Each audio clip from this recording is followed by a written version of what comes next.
Lamar Jackson has been on a tear through the air, and now the Baltimore Ravens have their full wide receiver group for the first time this season. This is the Thursday night preview. I'm your host, Adam Wilde, brought to you by Footballguys.com. Save time, worry less, win more. So we have the Miami Dolphins heading over to the Baltimore Ravens. The Ravens are minus 7.5 and a 46.5 point over under. First, we'll talk about injuries. Tua Tagovailoa is expected to not play.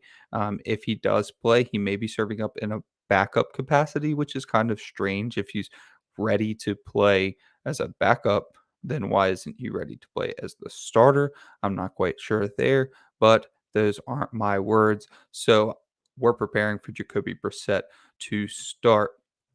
On the other side of the ball, we're basically just missing Latavius Murray. The Ravens are pretty healthy elsewhere, which is something really weird to say for the Baltimore Ravens. As many players as they've had on IR, I think they've actually set a league record for most players on IR at one time in a given season. And they actually might be getting Nick Boyle back this week. So he was close to ready last week, and it looks like he might go.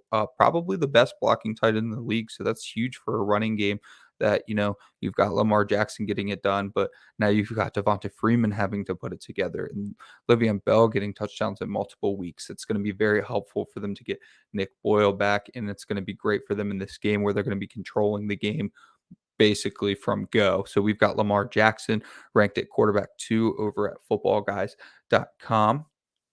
And then we have Jacoby Brissett currently ranked at 27. That could change. Make sure that you go subscribe to footballguys.com and check out the rankings closer to a lock when we know if Tua Tagovailoa is going to not play.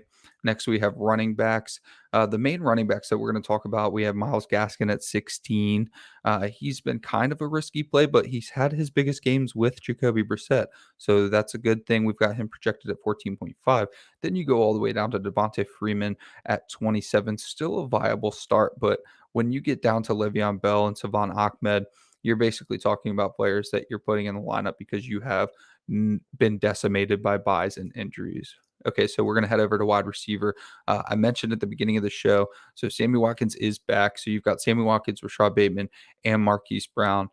Sammy Watkins might be a little bit limited in this game coming back from injury. So that might mean a little bit of Devin Duvernay still and not so much for Sammy Watkins. I don't know that I fire up Sammy Watkins this week.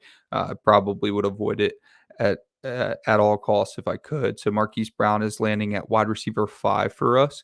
And then we have Jalen Waddle down here at wide receiver 22. And then it gets a little bit dicey. I mean, Bateman's down here at 39. He's basically your last viable play. If you needed to pick up somebody off the waiver wire, I would understand picking up Mac Hollins with the Dolphins, not having Devontae Parker, who's on IR, not having Will Fuller, who is on IR. You're basically going to have a lot of Jalen Waddle and maybe some Mac Hollins, maybe some Isaiah Ford. The last thing I'm going to talk about today is tight ends. Hey, I have 2 relevant tight ends to talk about today. That's probably a first this season. Mark Andrews is at tight end 2, and he's been getting it done a lot recently. And then we've got Mike Gesicki, who's also done well, mostly with Tua, but a little bit with Jacoby Brissett here recently. So Mike Gesicki is projected for 12.7 as tight end 7. That's going to do it for today. I hope everybody has a successful Thursday and good luck in week 10. Peace.